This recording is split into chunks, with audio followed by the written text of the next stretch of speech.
This is lesson 2 of the Music Fundamentals playlist. If you want to see if you can test through the next lesson, the starting time for the test is in the comments down below.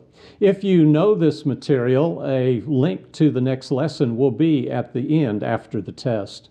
In lesson 1, we introduced the clef symbol and pointed out that the treble clef is also known as the G clef, because it circles the line intended to be a G, the note G. You may be familiar with the bass clef symbol. It is also known as the F clef and has the function of circling the line that represents the note F. On the left side of songs in our songbooks, you'll find a vertical line tying the staves together.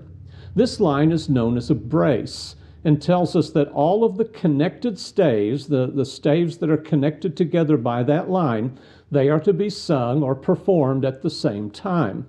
On a few occasions, you'll find more than 2 staves actually connected together. The next important symbol is the key signature.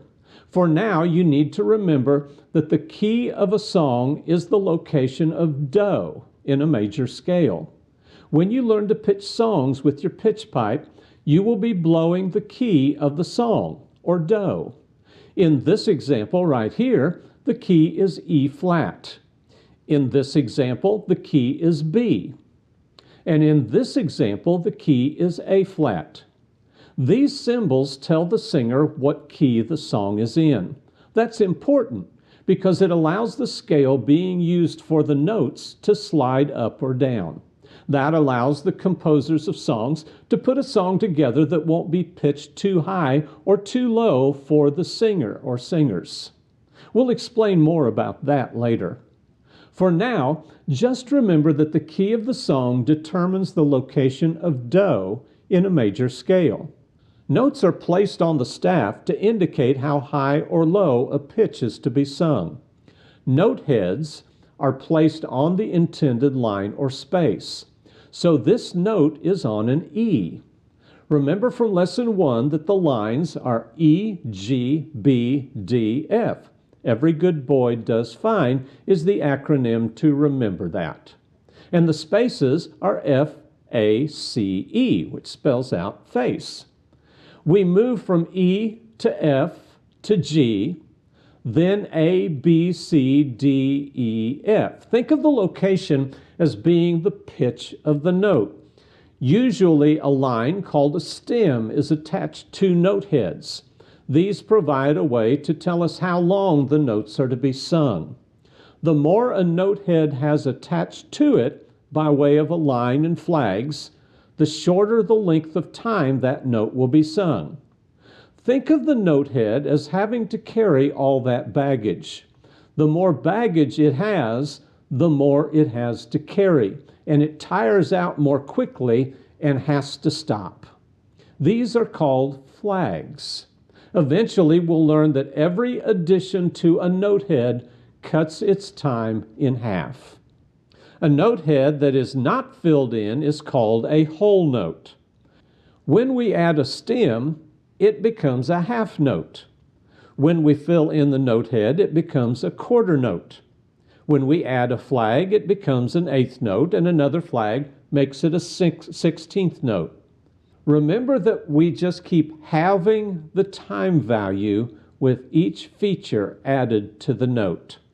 Whether a note is filled in or open or has lines attached to it, it will always have that same pitch assigned by its vertical location on the staff. Now let's see if you have this material all down. Remember that you can hit pause to get more time. And let's go through and look at this test. Number 1, the vertical line tying the staves together is called a, and the answer is brace. Number 2, this symbol is called the, and the answer is key signature. Number 3, the key of a song is the location of blank in the major scale. And the answer is we always want to remember the key of the song as being the location of do in the major scale. Number 4. These symbols are called, the answer is note heads, and this note head is on what pitch? The answer is F. What pitch is this note head on? The answer is B. Number 6, what pitch is this note head on? The answer is E. Number 7, what is this symbol called when attached to a note? The answer is stem. Number 8, what is this symbol called? The answer is a flag. Number 9, as each symbol is attached, it divides the time value of that note by how much?